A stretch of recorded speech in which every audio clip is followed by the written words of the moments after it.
My name is Ivan Marks. The film you're about to see is authentic. It records the last 10 years, which has changed my life. I stumbled on something that I could not believe at first, but soon realized it had significance on me and everyone around me, which could not be ignored or underestimated. The Eskimos call the subject of my story Bushman. The Colville Indians of upstate Washington call him Sasquatch. The Hoopas of Northern California call him Oma. But right now, let's just call him Bigfoot.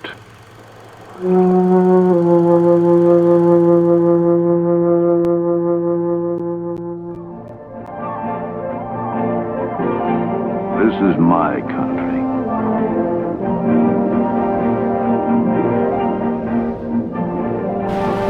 I've spent all my life in areas like this, as close to the animals as a man can get.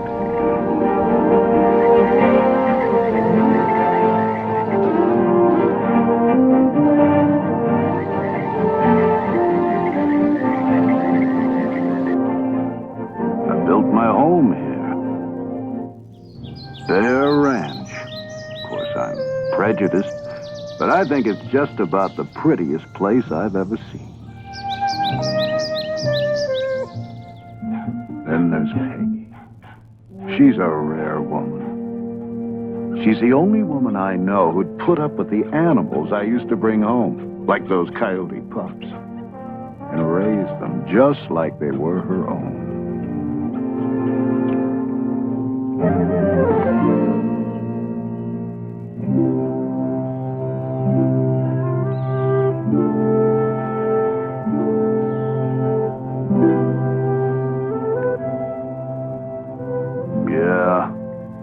We've shared more ups and downs than there are in the High Sierra. Those were good days. Simple, clear cut. You see, I'm a tracker. And believe me, I'm the last of a vanishing breed. I know tracks, like the FBI knows fingerprints. I specialized in renegades, killers of livestock, and sometimes people. I didn't kill for sport. I went after the right animals so innocent ones might be spared.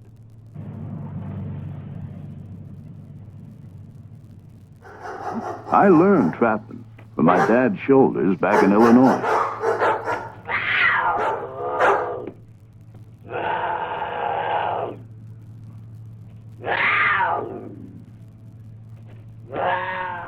Since that time, I've worked for the government, territory, sheriff's office, federal game warden.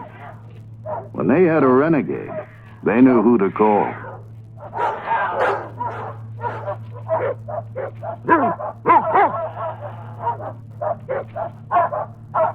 There was a time me and the dogs got called up all the way to Kodiak, Alaska.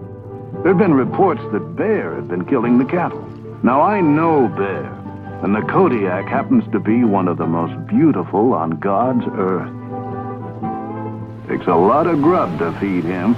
9 feet tall, up to a ton in weight. No need for him to be killing cattle, though. He's as fine a fisherman as you'll ever see.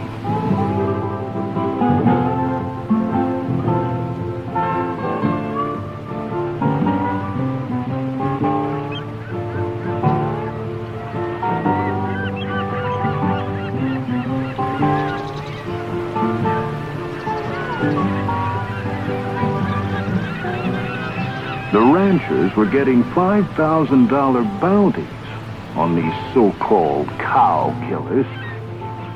So I moved in to set things straight.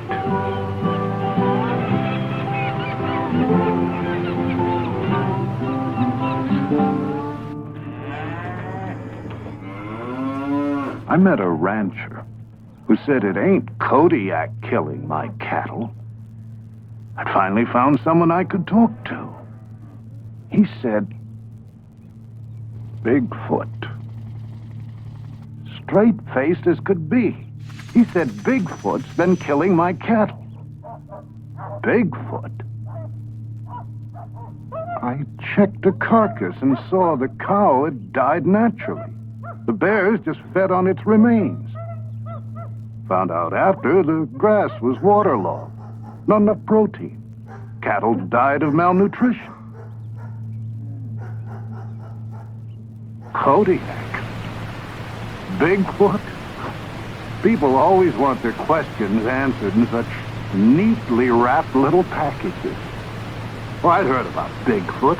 Some abominable snowman who'd wandered across the Bering Strait before the Ice Age. I couldn't believe a grown man would tell me a Bigfoot was killing him. What a bunch of hogwash.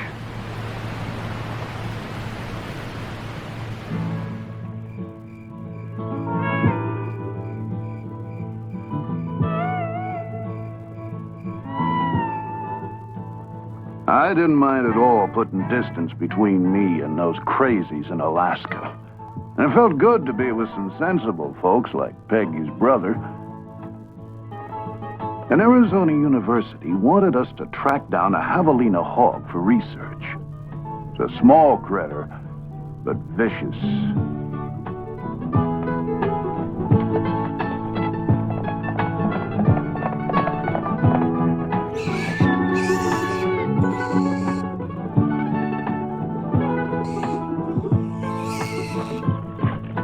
Well, I told my brother-in-law about the wild Bigfoot story at Kodiak, but he didn't respond as I'd expected. He said, "Don't be so quick to make judgments. There's something I want you to see." He took me to what Indians called the land of petrified wood. There, carved in rock, were drawings of a creature with big hands and big feet, exactly as I had heard Bigfoot described. The drawings were 700 years old. They told how creatures the Indians called stickmen had come in the night and stolen the Indian children. The Indians abandoned the village in fear.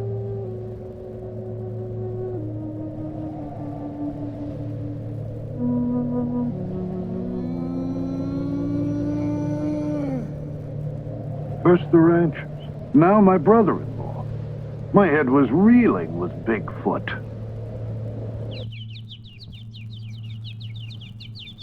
The stories are just so many words. So I soon forgot about him, till I was up tracking a mountain lion. And I found these tracks.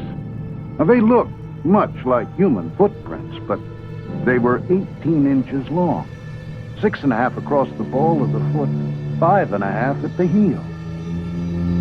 They were the hugest I'd ever seen.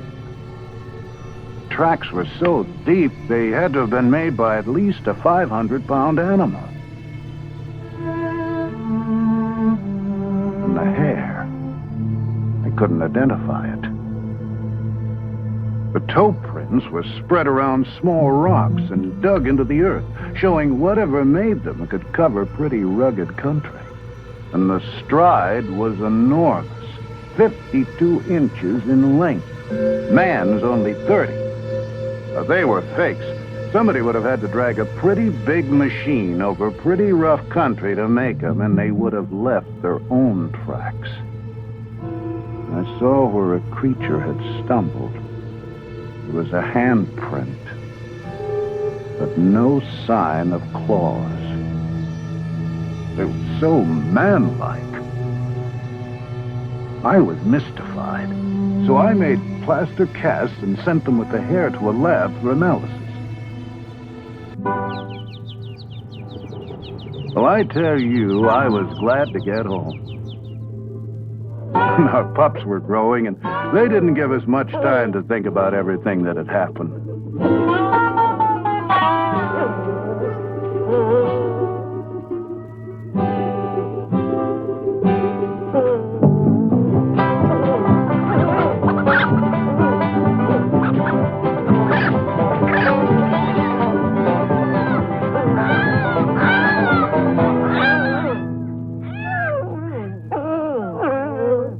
I was called to chase a renegade bear up north. This time, I wasn't so eager to return to the mountains. Tests had shown the hair samples and tracks couldn't be matched with any known animal. I was uncomfortable. The animals were even acting strange.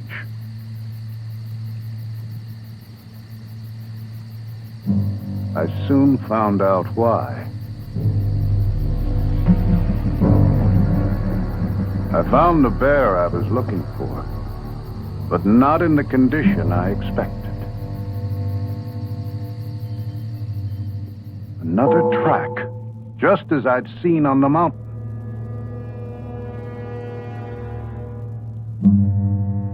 And there, between its teeth, the hair. I was astounded.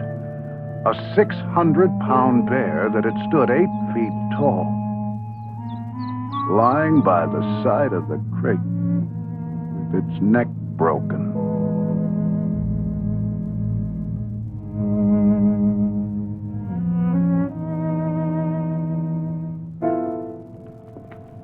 Now, I wanted to find out everything I could about Bigfoot. I advertised for any information or leads. You can't believe the number of stories people had to tell. My friends laughed at them all. Okay, I'd laugh too. But things were different now. I had to figure out what was fact and what was fiction. There were reports of creatures 12 feet tall, 800 pounds, that prowled on 2 feet. Now that's absurd, scientifically impossible. No creature that size or weight could even stand upright. And as for tracks, you can't imagine the number of kids I found running around the woods making plywood fakes. Tales of hunters being ripped apart, campers kidnapped and never heard of again. But 4 features all the reports shared were the dark hair, the domed head, the large footprints, and the glowing red eyes.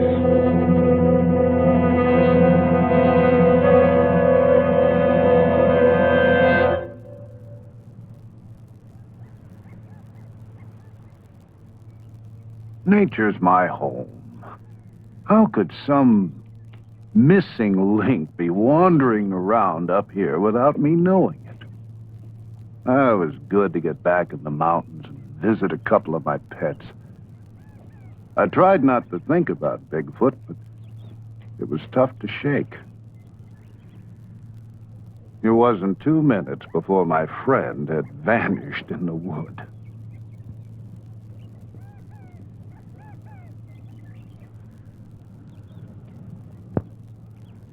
Well, I set out after him, but I couldn't find him anyplace.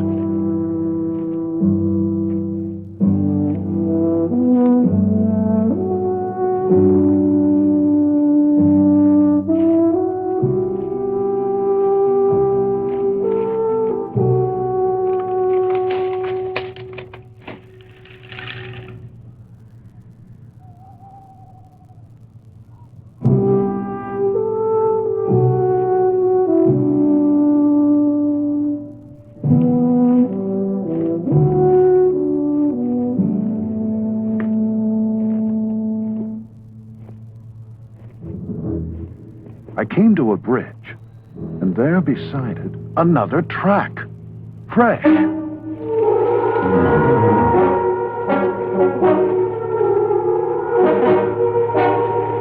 legs were moving before I realized what I was doing. I couldn't believe what I'd seen. I had to get a closer look.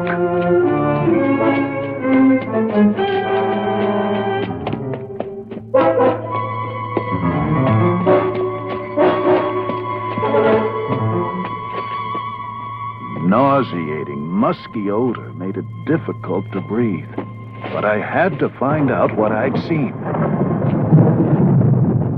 It was getting dark. Time was growing short.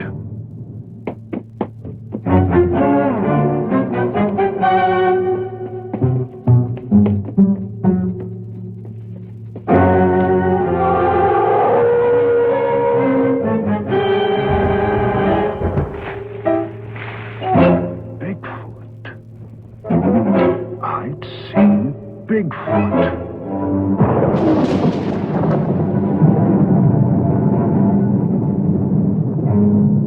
What the hell was I doing? I was here alone, without a rifle, without anyone knowing where to find me. With a 500-pound, 8-foot-tall, vicious creature. I had to get out of here, get some help.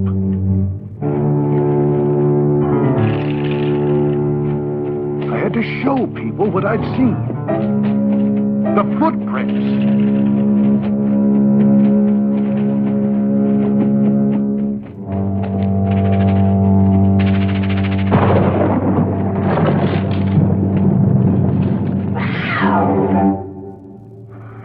Just the cat.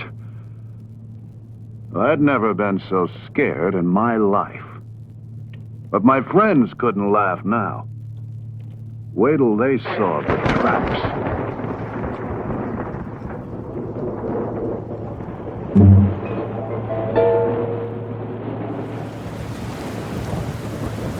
But the rains came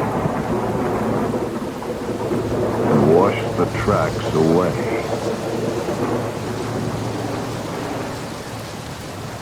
Hurry, hurry, get your Bigfoot burgers, 2 burgers. Now, people's attitudes toward Bigfoot made me mad. I'd seen it.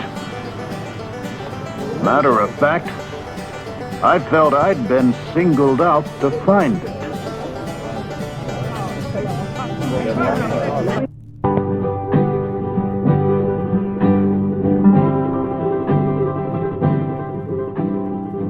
Where do you begin? Jackson Hole, Wyoming. A suspicious set of tracks. I really thought I was on to something. Over 500 on the side of a mountain. The tracks are funny things. The smallest print can melt, freeze, get snowed over. And before you know it, it's gigantic. Here, the supposed Bigfoot was a little old coyote.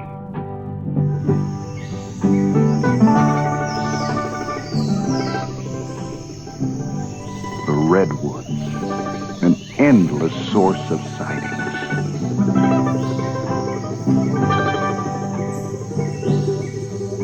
If this creature were here, where did it hide? I searched in the caves formed by the roots of the ancient trees.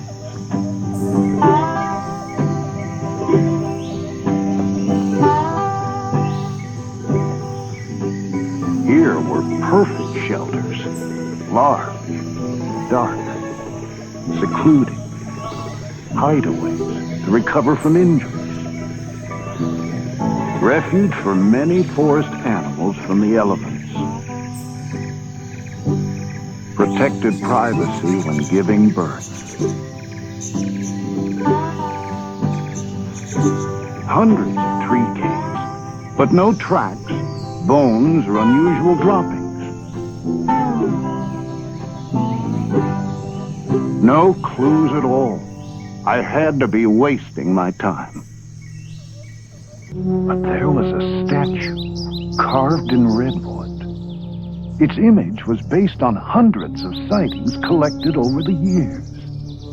And it was exactly like the creature I had seen myself.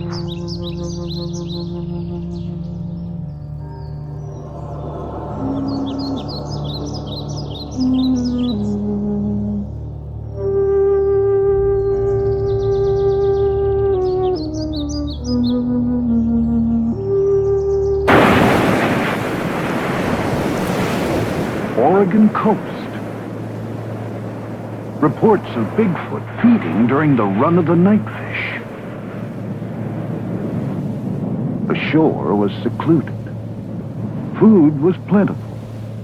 It seemed a perfect place for the secretive Bigfoot. So I waited. You don't know what it is to wait till you've been a tracker.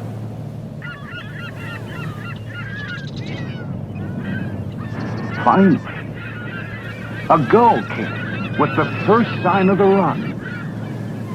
And right behind it, you've never seen so many fishermen.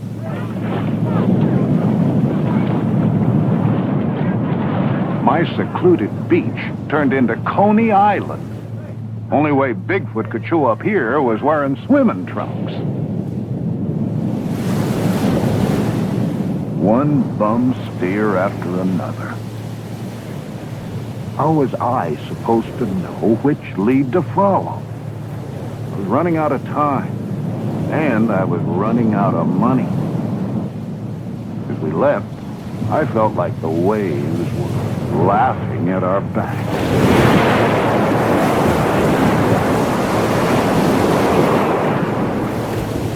Then came our hottest tip yet. We couldn't turn it down. Snowbird warned us of an upcoming storm, but I was too excited and ignored it. The area was rich with wildlife. And why not Bigfoot? Plenty of food, plenty of cover. This time, remote from man. There it was.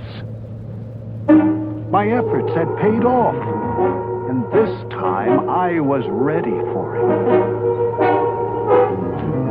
I wasn't ready to find out it was just a bear staying up past its winter bedtime. What was happening to me? Any Boy Scout knows how people's eyes play tricks on them in the woods. I was like a gun-happy hunter that makes a 10-foot briz out of a charred old tree stump. Even the snowbird was laughing. And why shouldn't it? Here I was, a grown man running around the woods chasing some fairy tale. I felt like a fool. Well, I was out of patience, and I was out of money, so I took a job up in the wilderness around Bossburg, Washington. Had to photograph a cinnamon bear in its natural habitat. You want a bear? Here's a bear. Piece of cake. I always got what I said after. Except Bigfoot. Then I saw it. A deformed version of the track I'd seen so often.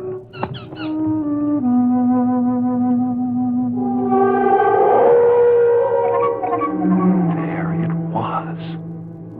Finally, face to face with Bigfoot.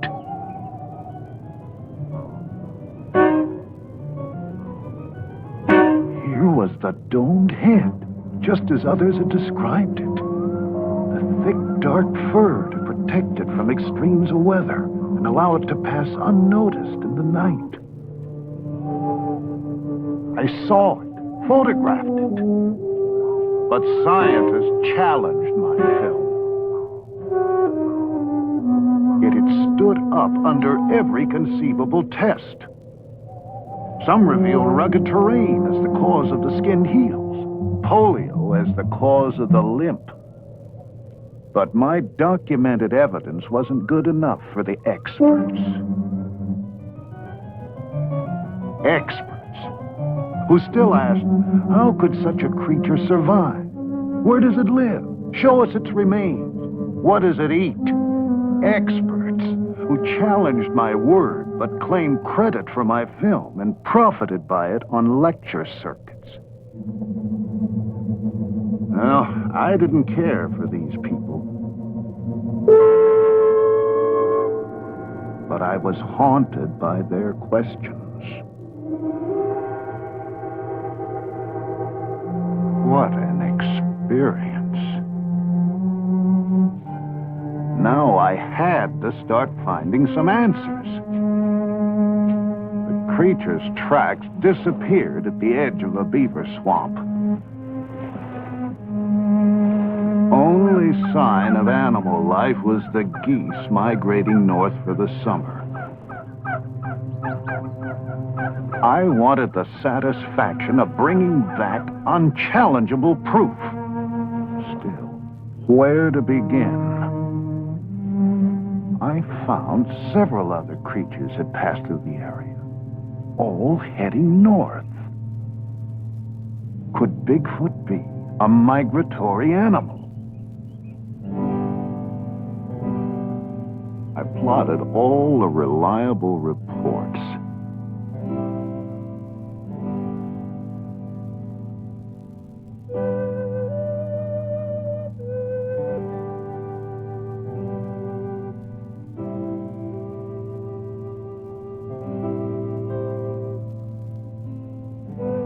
There actually seemed to be a migratory pattern extended over thousands of miles.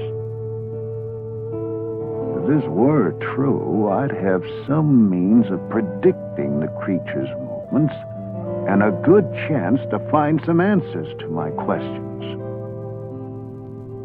Bigfoot always stayed in very rocky mountains and isolated terrain. The greatest number of sightings, and the only ones of the Bigfoot young, were in summer, above the Arctic Circle. Could that be where Bigfoot migrated to breed? If I move rapidly, I might find a clue before season's end.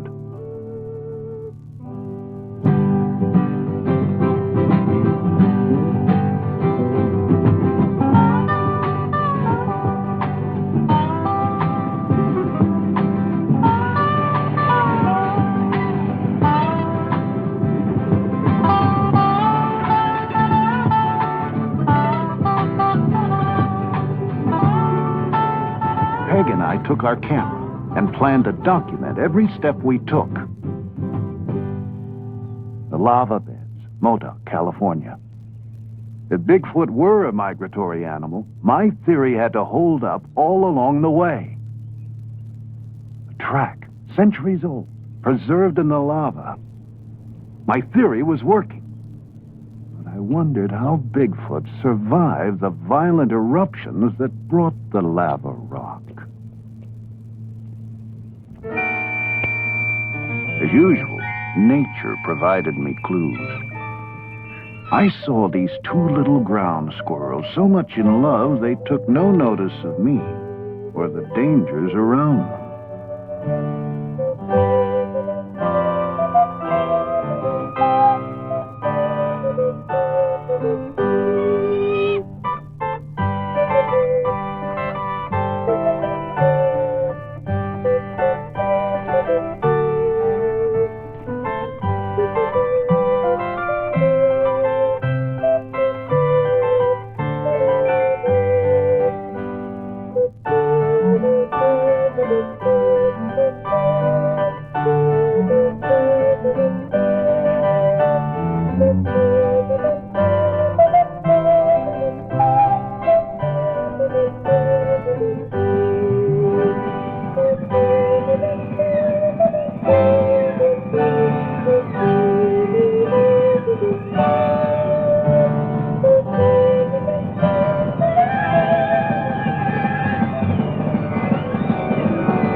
The male's natural instincts drove him to cover.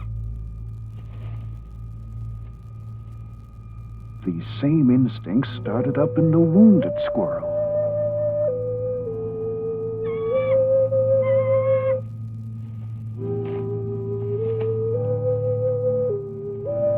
Nature was reminding me of her basic law: survival.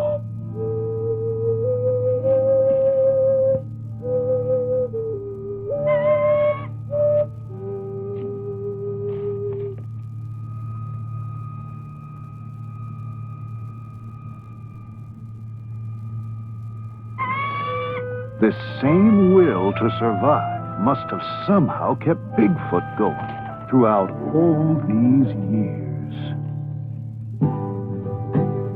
But where did the creature go if it were injured? The caves, Mount Lassen.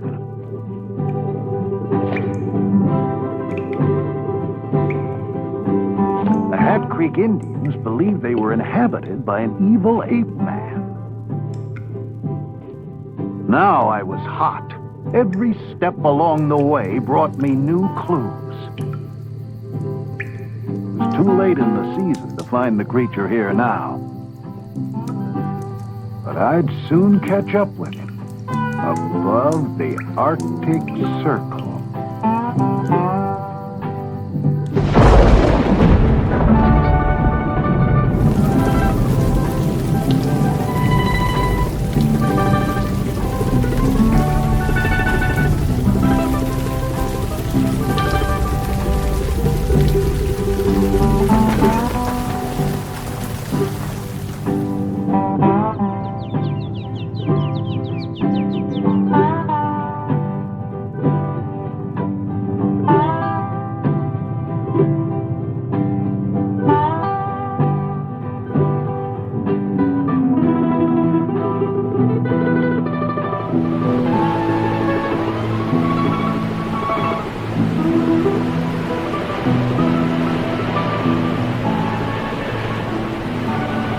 Peg and I found the people up north different. They encouraged me, took my search seriously. Like the lumberjacks, mountain men, like myself. The first into the midst of the wilderness, which meant first with stories of Bigfoot. Most of their sightings came at the time of year I'd anticipated. They were sure when Bigfoot passed because strange happenings followed in a nearby valley. Herds of goats come and perform a ritual suicide. Sure enough, the goats were there, looking as if they were grazing normally, but actually eating pounds of dirt. With one gulp of water, the earth turns to cement, and they die, lying in the shadow of Bigfoot, etched in rock 26 feet high, and the wolf, his only known traveling companion. What went on in this valley Bigfoot passed through went against all the natural laws of survival. And the rock formations, too massive to have been shaped by man, presented another, totally unexplainable, natural phenomena.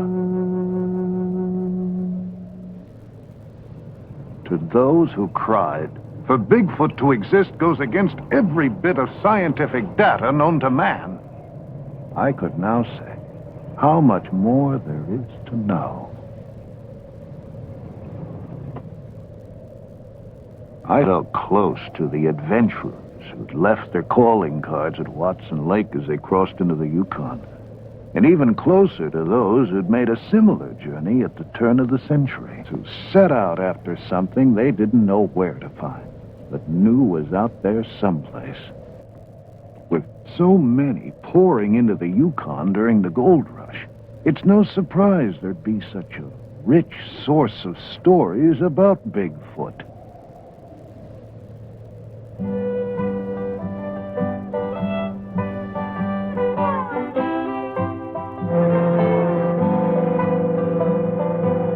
first time in my life, I understood what made people like that tick. It's more than gold. I guess we all need a frontier to explore. Don't necessarily have to go off into it. Just makes you feel kinda good knowing it's there. Thousands of these people came from everywhere.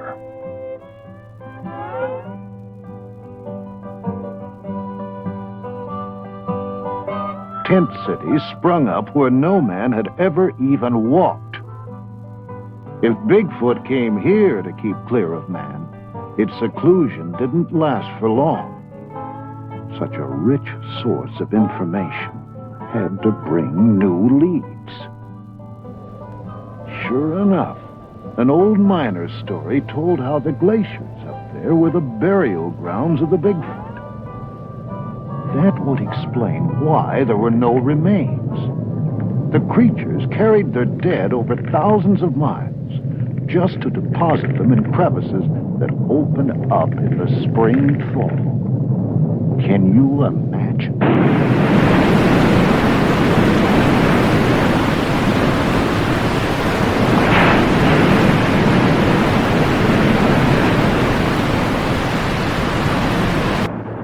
I went there searching for some remains. I did find tracks, so I had to be close. I found bones that told many different stories, but none of Bigfoot. The constant movement of the glaciers could either crush the remains or wash them to the sea.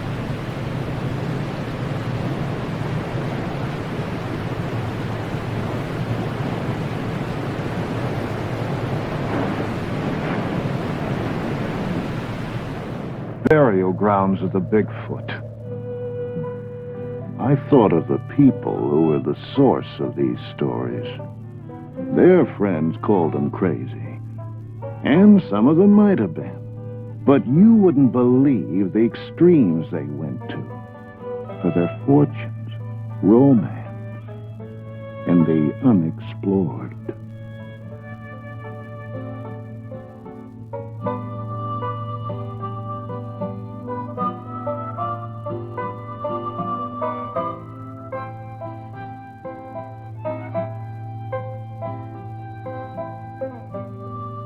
I guess it wasn't so tough to believe Bigfoot could have gone to similar extremes for a far more instinctive, basic drive, as burying his dead.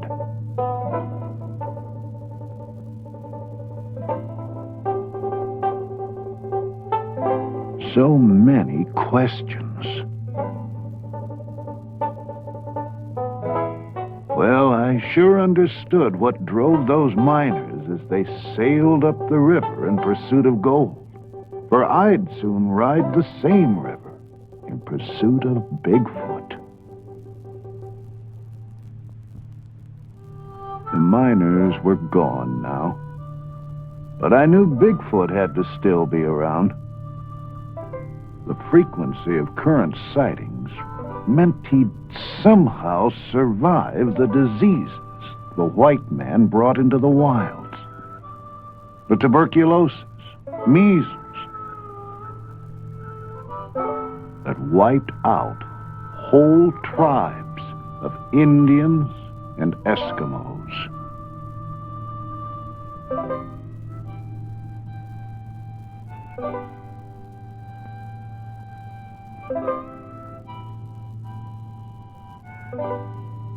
He'd even survived the violence reaching out from the boomtowns. Now I understood why Bigfoot steered clear of man. He had to, in order to survive. However vicious the creature might be, I gained a lot of respect for the elusive Bigfoot and its ability to endure. But if we were to find it, we'd have to get to the furthest outpost of civilization.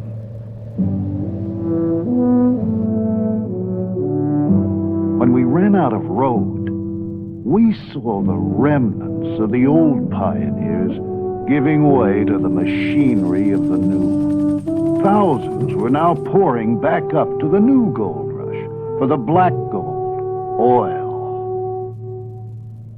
How much longer could Bigfoot avoid all these people? Where would he go next? I gambled on him heading north.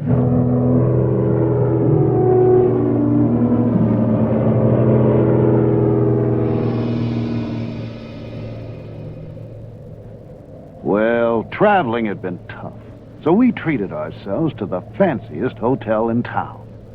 There, Yukon Frida. Her sketches were based on recent sightings and descriptions of Bigfoot from that very area.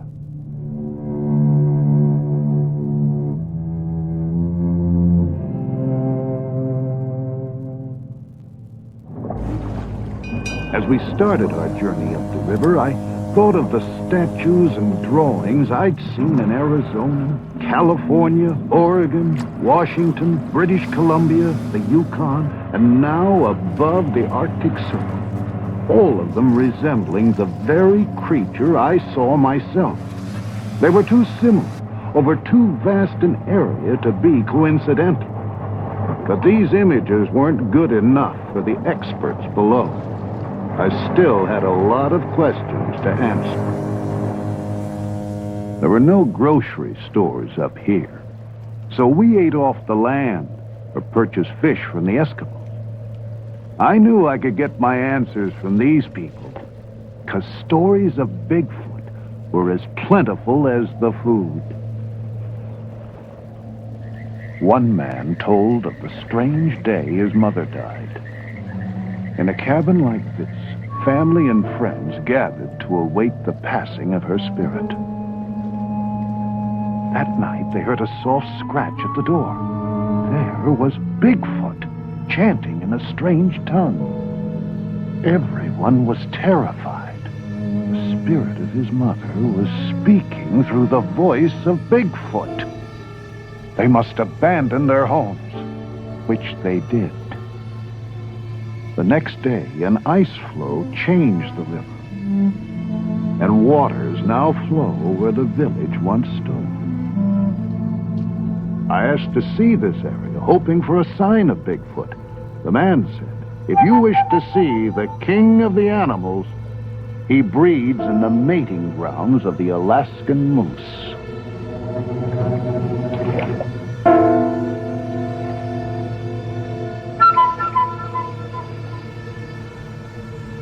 The moose came, as if a sign, reaffirming the man's words.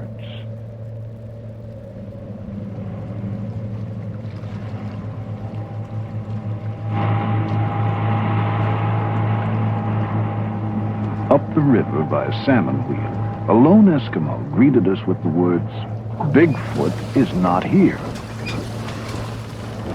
How did he know what we were after? He told a tale about a trapper who killed a creature in the early 40s, bringing the wrath of Bigfoot down upon his people.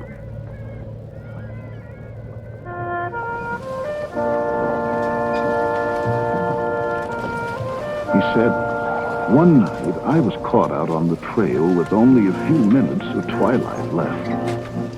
The lights began to shine in the sky. They were bright. Traveling was good. Then the snow turned red. To the north and south, east and west, rivers of blood flowed across the sky and down into the snows.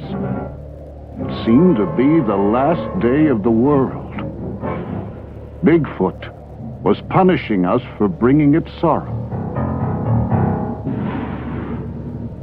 But then, the good white light rose from the north. What followed was a battle of 1,000 warriors. The white light was the spirit of Bigfoot, left to die by the trapper. It returned in the form of a white raven to to protect us from the red wrath of its grieving brothers. If you travel the river, you may see him. And if you do, he will bring you luck.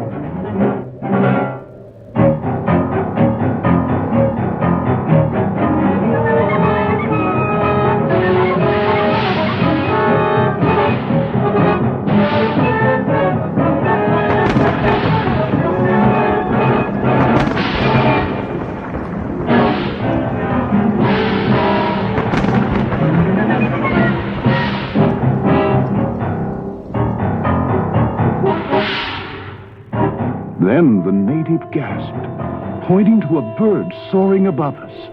The legendary white raven. The fisherman said, "Bigfoot smiles upon you. You will bring word of him to the people below."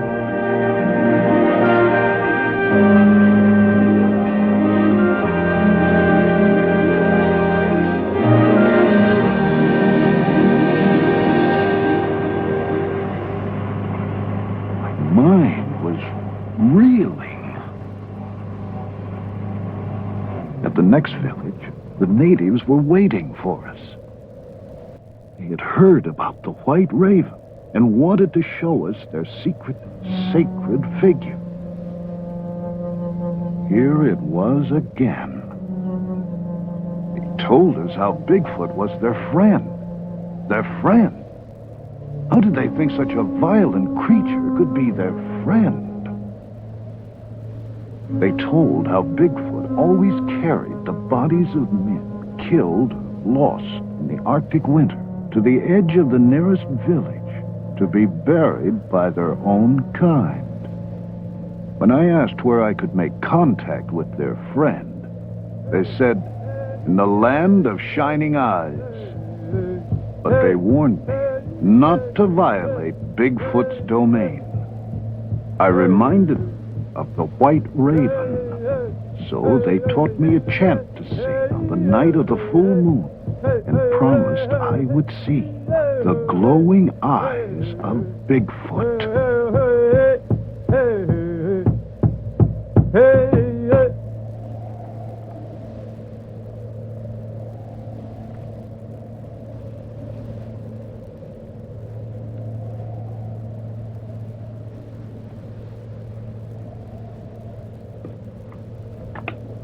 Well, I wasn't going to have a thing to do with any chanting. So I set up walkie-talkies 300 yards from the tent to monitor any movements on the tundra during the night. At the first sound, I'd have a jump on the creature.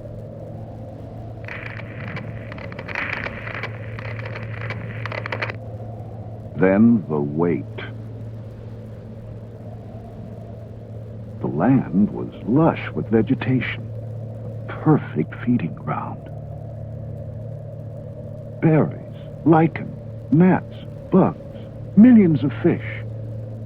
Not just a land of ice and snow. I understood why Bigfoot and so many animals flocked to the Arctic to breed, raise their young.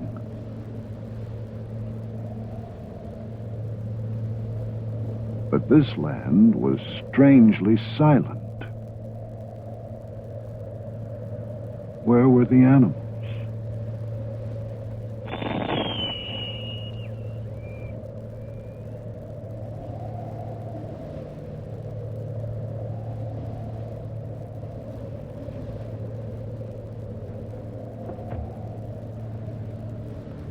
My transmitter had been thrown 15 feet.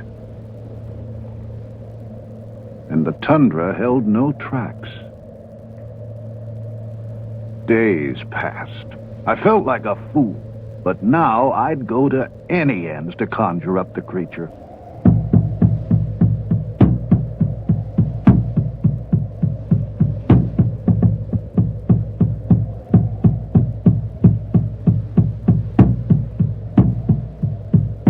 Soon Peg saw what she thought were two car lights approaching.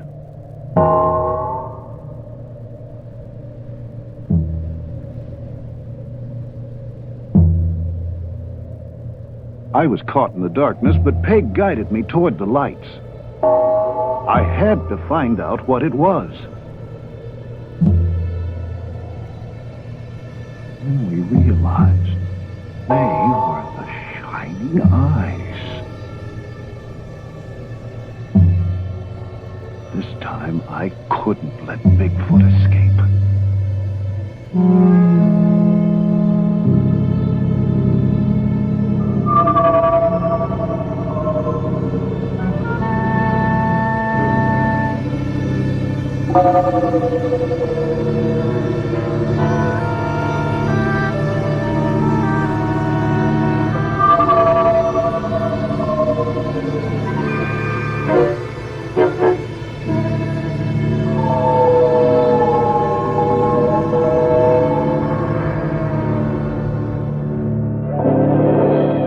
But dawn broke, and it disappeared behind a rainbow.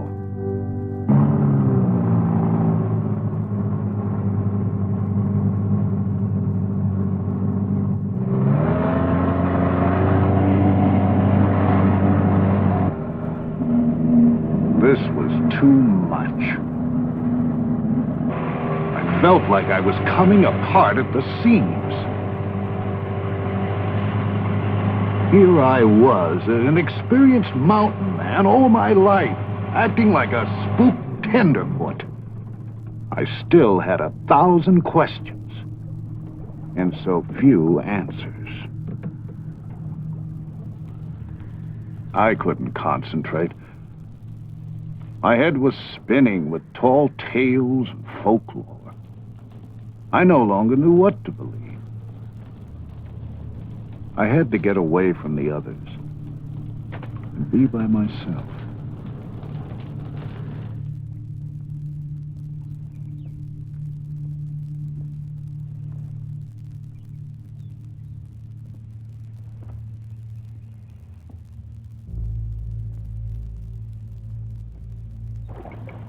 There were the salmon, back after 10 years of living in the sea, to spawn in the exact place of their birth, and then to die. They reminded me of those I'd seen at Kodiak, in the days when I was a pure tracker, stuck to nature's signs and wasn't so confused with all the legends and stories of man.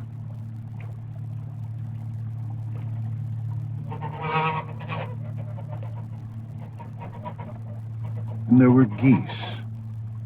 My first clue to Bigfoot's migratory pattern.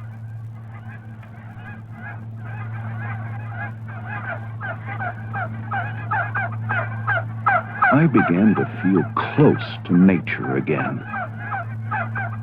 I knew that's where I'd find the answers to my questions.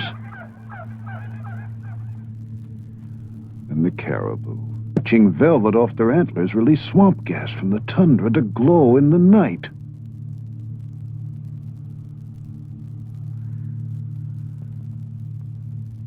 Then I saw what must have been the monarch of the North.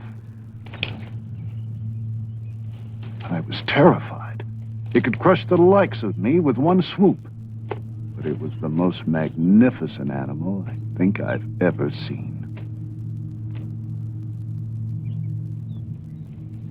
He didn't seem to notice me as he made a clearing. He sharpened his horns as if to prepare for combat. I thought he'd come for me now. Instead, he dug a pit and marked it with his scent.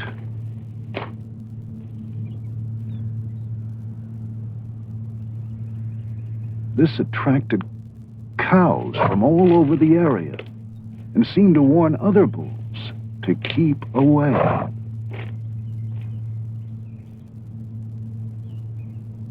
The cows declared themselves his by covering themselves with his scent. I'd made it. The mating grounds of the Alaskan moose, where no man had ever been before, and possibly the breeding grounds of Bigfoot. Some young bulls seemed a little overeager and found the monarch defending his territory against all intruders, while others waited for the right moment to move in.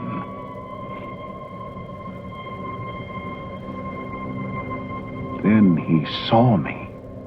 But luckily, a match for the monarch challenged him for his cows and territory.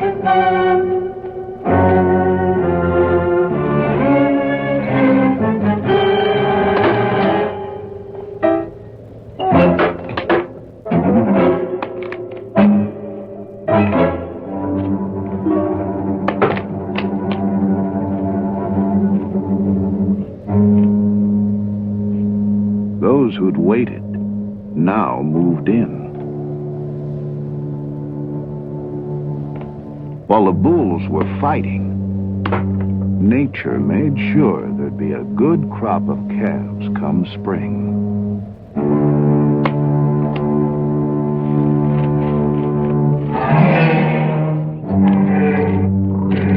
Finally, the monarch triumphed. Now, too preoccupied to give any notice to me, he gathered his cows. And, according to the law of nature, the strongest began to breed. I was deeply moved by what I'd seen, but still, no sign of Bigfoot. The salmon lay dying in the streams, signaling the end of the breeding season. Time was running out, so we took to the air.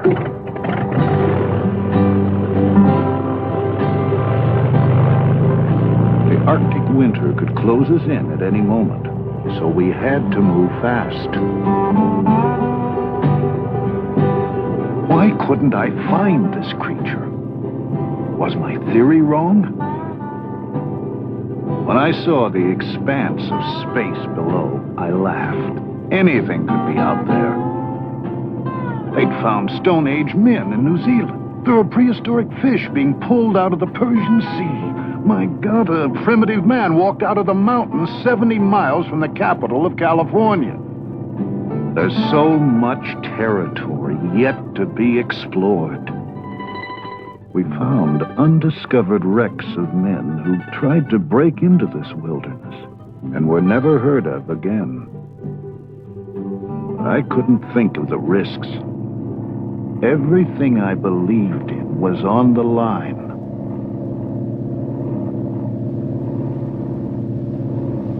Suddenly, the pilot whipped around. There he was, a young Bigfoot, frozen like a tree.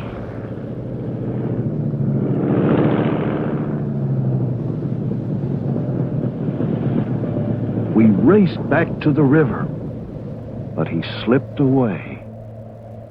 Seeing the young Bigfoot confirmed my theory. I could now roughly predict the creature's movements. The crew celebrated the sighting, but it wasn't enough for me. I knew I needed to document Bigfoot's habits. The young Bigfoot's tracks led me from the river to a lush meadow. He'd passed through a herd of grazing muskox. I wondered what Bigfoot fed on. Maybe he ate vegetation too. Or fish. I'd seen him by a river. Of course, he could have been cleaning himself. Or drinking. Of course, he could be a predator. One of these oxen had lasted him half the winter. Bigfoot's behavior still held many mysteries. But now it was just a matter of time before I solved them. Sun up, yeah, that's early start, so let's see to get the door. Winter now closed down on us in earnest. We were forced to move south, just like the animals.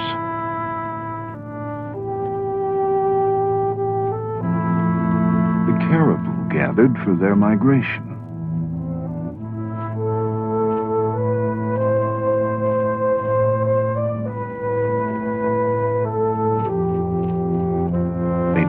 source of food for all the meat-eating animals that followed.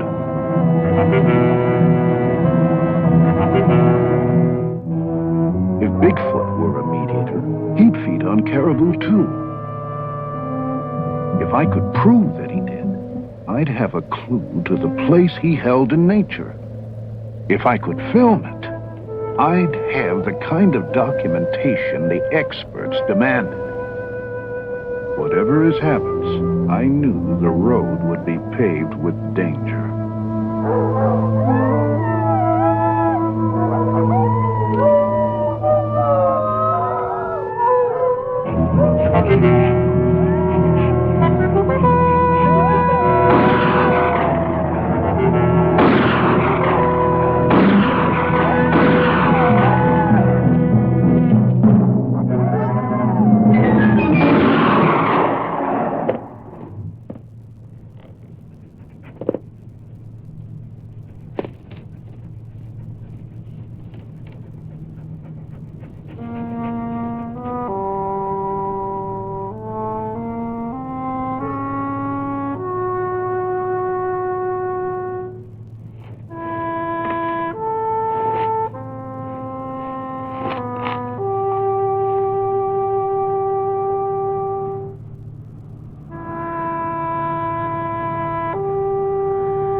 Devastated by the slaughter of the caribou.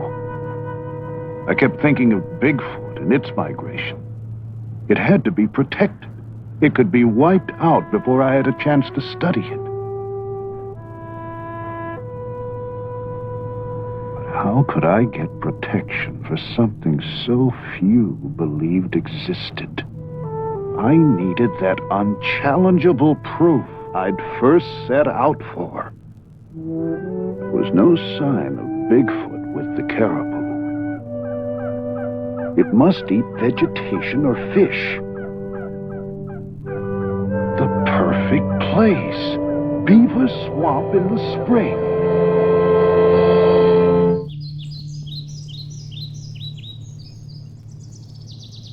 I got there early and planned to stay as long as I could.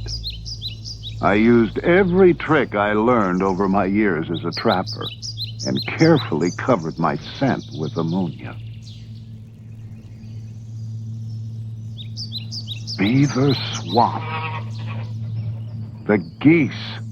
If my theory was right, Bigfoot would follow shortly. I searched for the perfect place to set up a blind.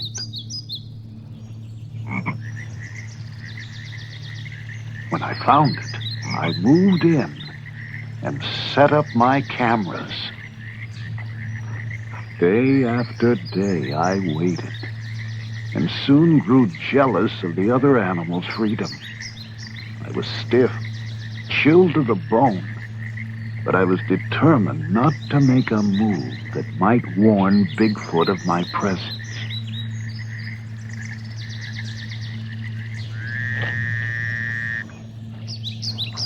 What if he didn't come?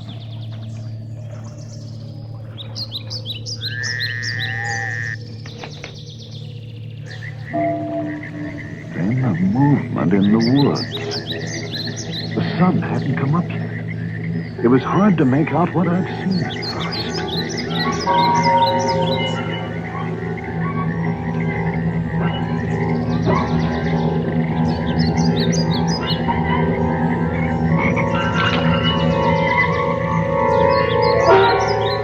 There he was, Bigfoot, standing no more more than 100 yards from my blind.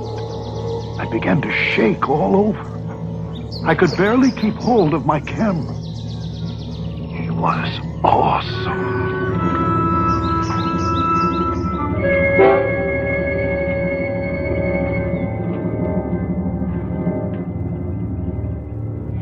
Then, behind me, another one, smaller, possibly younger. How many of them were there? Was I surrounded? They were the most extraordinary creatures I'd ever seen. I now knew why the Eskimos called Bigfoot the king of the animals. The older, larger one was 7 feet tall, 450 to 500 pounds. His domed head and long dark hair, just like the other creatures I'd seen. His odor was overwhelming, the same thick, musky scent that first led me to Bigfoot so long ago. The young one was no more than 5.5 feet tall, 250 pounds. If my guess was right, probably on its first trip away from its northern breeding grounds. He'd probably never seen a man before. If he saw me, he could panic and attack.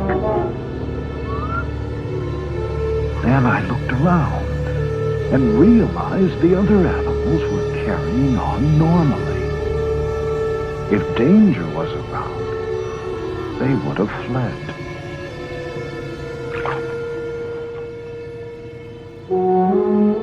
Just as the Eskimos had said, Bigfoot is a benevolent creature. It doesn't even attack or feed on other animals. It seems to eat only vegetation or sometimes fish. Here it was before, pulling up the tender swamp grass with its hands. Remarkable huge hands that seemed capable of grasping, scooping up drinking water and splashing to rid itself of parasites. I'd done it.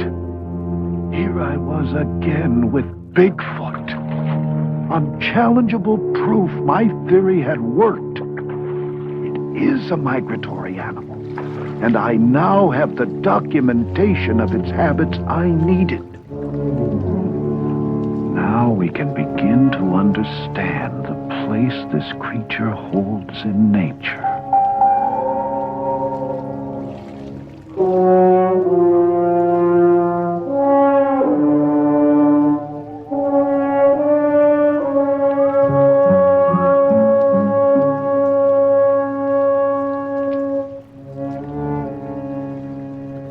A raccoon came out to start his day's hunting. I knew the nocturnal Bigfoot would soon return to the cover of the forest.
Once again said goodbye to this mysterious creature that has somehow outlived its natural role, endured the tests of time, now left to wander the land elusively, with a strange will to survive.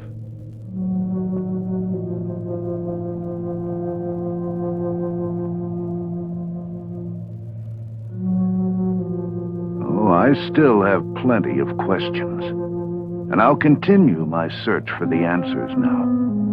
But I assure you, I'll no longer get so caught up in the problems of my research that I'll lose touch with the wonders it reveals.